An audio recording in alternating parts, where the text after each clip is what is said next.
ओम शांति। 21 जनवरी 1980 की अव्यक्त मुरली है। मुरली की हेडिंग है बाप को प्रत्यक्ष करने की विधि।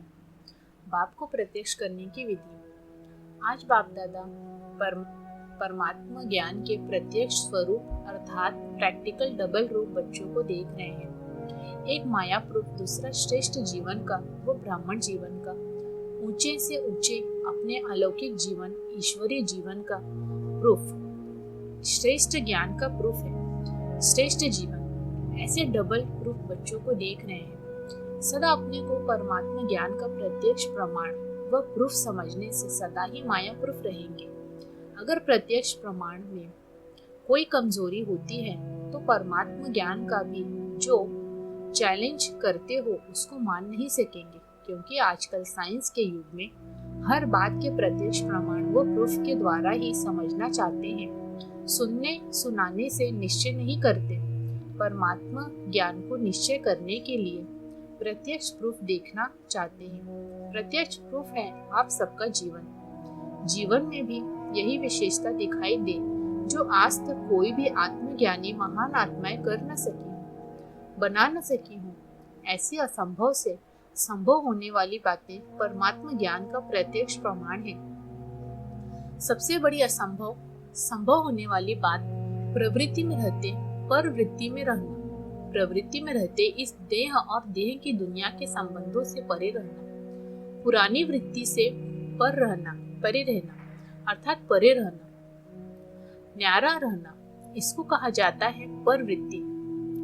प्रवृत्ति नहीं लेकिन परवृत्ति है। देखते देह को है लेकिन वृत्ति में आत्मा रूप है। संपर्क में लौकिक संबंध में आते हुए भी भाई भाई के संबंध में रहना, इस पुराने शरीर की आंखों से पुरानी दुनिया की वस्तुओं को देखते हुए न देखना, ऐसे प्रवृत्ति में रहने वाले अर्थात संपूर्ण पवित्र जीवन में चलने वाले, इसको कहा जाता है परमात्मा ज्ञान का प्रूफ। जो महान आत्माएं भी असंभव समझती हैं, लेकिन परमात्मा ज्ञानी आती सहज बात अनुभव करते हैं। वह असंभव कहते हैं, आप सहज कहते हो। सिर्फ कहते नहीं हो लेकिन दुनिया के आगे बंद करके दिखाते हो। अब तक भक्त माला के पहले दूसरे दाने भी परमात्मा मिलन को बड़ा मुश्किल, बहुत जन्मों के बाद भी मिले या न मिले यह भी निश्चित नहीं समझते। एक सेकंड के साक्षात्कार को महान प्राप्ति समझते हैं। साक्षात बाप अपना बन जाए, वह अपना बना दे, इसको असंभव समझते हैं। वो लंबी खजूर कहकर दिल शिकस्त हो जाते हैं और आप सब लंबी खजूर के बजाय घर बैठे कल्प कल्प का अपना अधिकार अनुभव करते हो। वो मिलना मुश्किल समझते हैं और आप मिलना अधिकार समझते हो। अधिकारी जीवन अर्थात बाप के सर्व खजानों से भरपूर जीवन। यह प्रैक्टिकल अनुभवी जीवन भी विशेष परमात्मा ज्ञान का प्रमाण अर्थात प्रूफ है। परमात्मा कहना अर्थात बाप कहना, बाप के संबंध का प्रूफ है वर्षा। आत्मा ज्ञान का वो महान आत्माओं का संबंध भाई भाई का है। बाप नहीं है इसलिए वर्षा नहीं है। आत्मा ज्ञानी महान आत्माएं, आत्मा भाई भाई है। परमात्मा बाप नहीं है इसलिए अविनाशी वर्षा चाहते हुए भी उसका अनुभव नहीं पा सकेंगे। परमात्मा ज्ञान का सहज प्रूफ जीवन में वर्षे की प्राप्ति है। यह अविनाशी ज्ञान प्राप्ति का प्रूफ जीवन में वर्षे की प्राप्ति है। यह अविनाशी ज्ञान प्राप्ति का अनुभवी जीवन परमात्मा को प्रत्यक्ष कर सकती है, तो यह विशेष प्रमाण हो गया। सिर्फ पुरुषार्थी कहना अर्थात प्राप्ति से वंचित रहना। बाप को प्रत्यक्ष करना यह नए वर्ष का दृढ़ संकल्प लिया है। सभी ने संकल्प किया है ना, तो प्रत्यक्ष करने का साधन है डबल प्रूफ बनना। तो चेक करो, यह प्रत्यक्ष प्रमाण प्यूरिटी और प्राप्ति दोनों ही अविनाशी है। अल्पज्ञ आत्मा अल्पकाल की प्राप्ति कराती है, अविनाशी बाप अविनाशी प्राप्ति कराते हैं। परमात्मा मिलन व परमात्मा ज्ञान की विशेषता है ही अविनाशी, तो अविनाशी है ना। आप कहेंगे पुरुषार्थी हैं, लेकिन पुरुषार्थ और प्रत्यक्ष प्रारब्ध यही परमात्मा प्राप्ति की विशेषता है। ऐसे नहीं कि संगम युगी पुरुषार्थी जीवन है और सतयुगी प्रारब्धी जीवन है, लेकिन संगम युग की विशेषता है एक कदम उठाओ और 1000 कदम प्रारब्ध में पाओ, और कोई भी युग में एक का पदम गुना होकर मिलने का भाग्य है ही नहीं। यह भाग्य की लकीर स्वयं भाग्य विधाता बाप अभी ही खींचते हैं ब्रह्मा बाप द्वारा, इसलिए ब्रह्मा को भाग्य विधाता कहते हैं। गायन भी है, ब्रह्मा ने जब भाग्य बांटा तो सोए हुए थे क्या।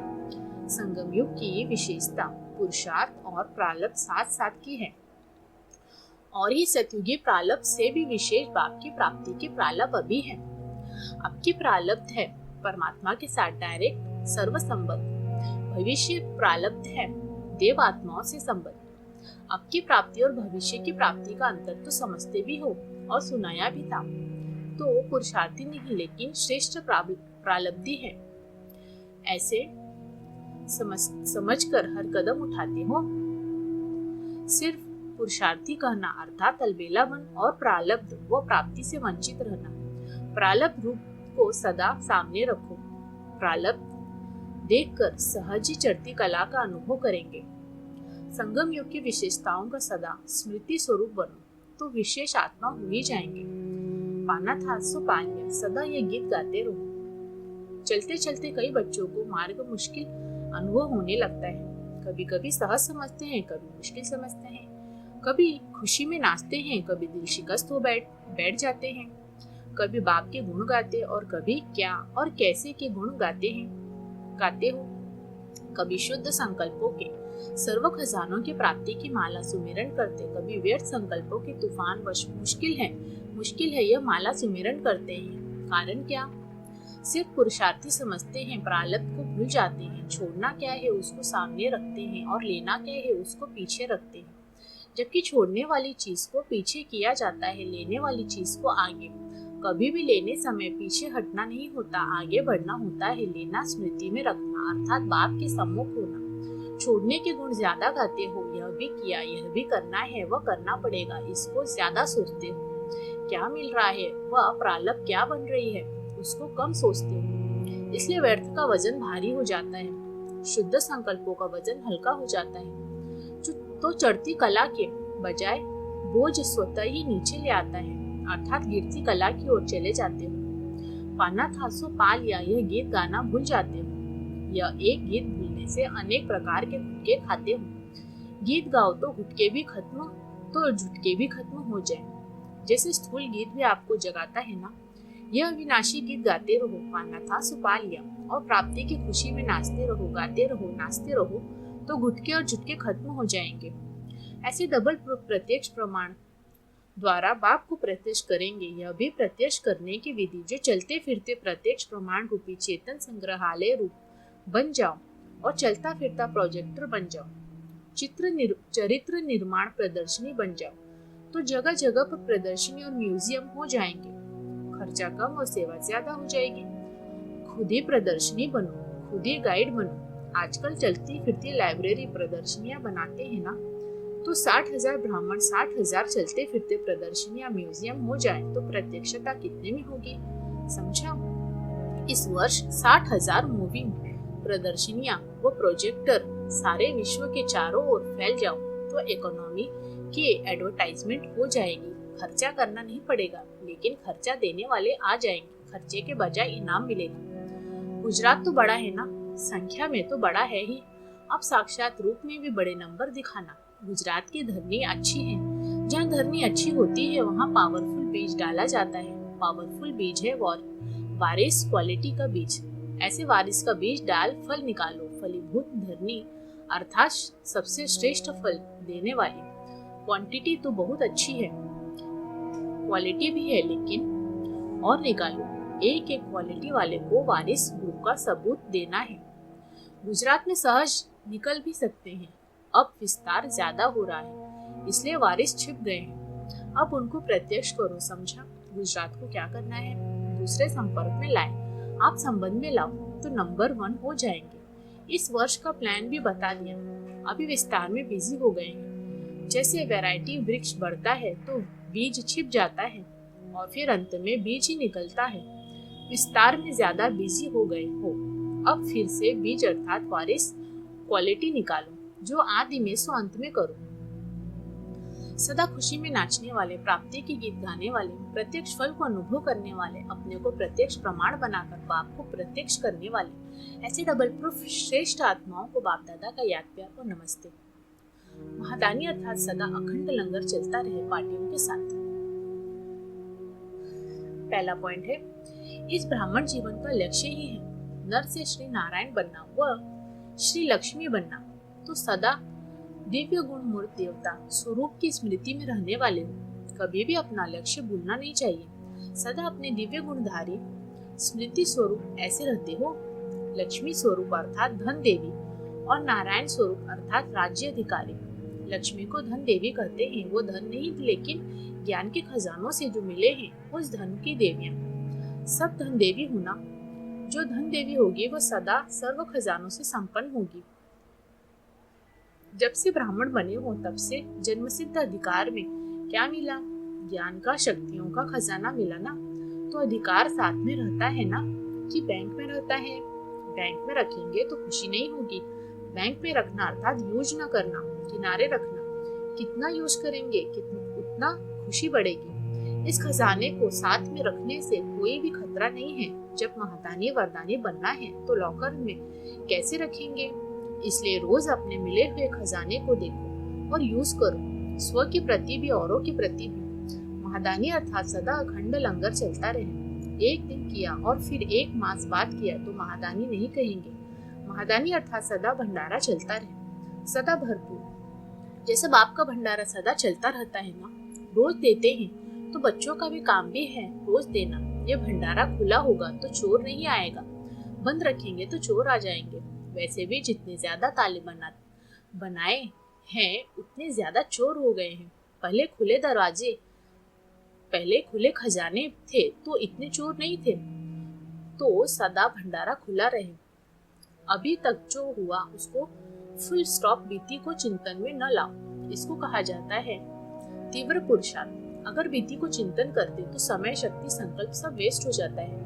अभी वेस्ट करने का समय नहीं है। संगम युग की 2 घड़ी अर्थात 2 सेकंड भी वेस्ट की तो अनेक वर्ष वेस्ट कर दिए। संगम की वैल्यू को जानते हो ना? संगम का 1 सेकंड कितने वर्षों के बराबर है? तो 1-2 सेकंड नहीं गवाया लेकिन अनेक वर्ष गवा दिए। इसलिए अब फुल स्टॉप लगाओ। जो फुल स्टॉप लगाना जानता है वो सदा फुल रहेगा। स्व परिवर्तन से धरती परिवर्तन। दूसरा पॉइंट है, सदा अपनी शुभ भावना से वृद्धि करते रहते हो। कैसी भी आत्माएं हो लेकिन सदा हर आत्मा के प्रति शुभ भावना रखो। शुभ भावना सफलता को प्राप्त कराएगी। शुभ भावना से सेवा करने का अनुभव है। शुभ भावना अर्थात रहम दिल। जैसे बाप अपकारियों पर उपकारी हैं, ऐसे ही आपके सामने कैसी भी आत्मा हो लेकिन अपने रहम की वृत्ति से, शुभ भावना से उसे परिवर्तन कर दो। जब साइंस वाले रेत में खेती पैदा कर सकते हो तो क्या साइलेंस वाले धरती का परिवर्तन नहीं कर सकते? संकल्प भी सृष्टि बना देता है। इसलिए सदा धरती को परिवर्तन करने की शुभ भावना हो। अपनी चढ़ती कला के वाइब्रेशन द्वारा धरती का परिवर्तन करते चलो। स्व परिवर्तन से धरती परिवर्तन हो जाएगी।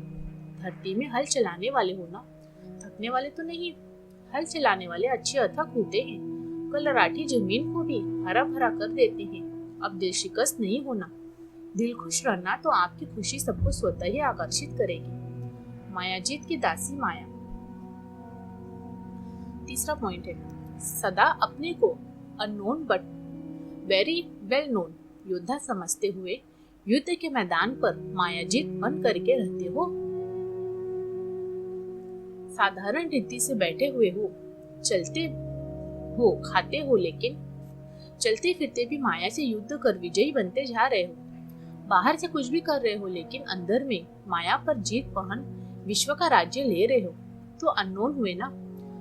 जब प्रत्यक्षता होगी तो सब अनुभव करेंगे कि यह कौन थे और क्या कर रहे थे। जिसके साथ सर्वशक्तिमान बाप है उसकी विजय निश्चित है। पांडवों का पति सर्वशक्तिमान है, इसलिए पांडव सदा विजयी रहे। साथ कभी नहीं छोड़ना। अकेले हो जाएंगे तो माया वार करेगी, बाप के साथ रहेंगे तो माया बलिहार जाएगी। माया जीत के आगे माया दासी बनकर नमस्कार करेगी। माया के मेले में बाप साथी को छोड़ नहीं देना। अगर साथी छूटा तो रास्ता भूल जाएंगे, फिर चिल्लाना पड़ेगा। सदा माया को नमस्कार कराना, वार अंदर को नहीं आने देना। सदा माया को नमस्कार कराना, वार अंदर को नहीं आने देना। अच्छा,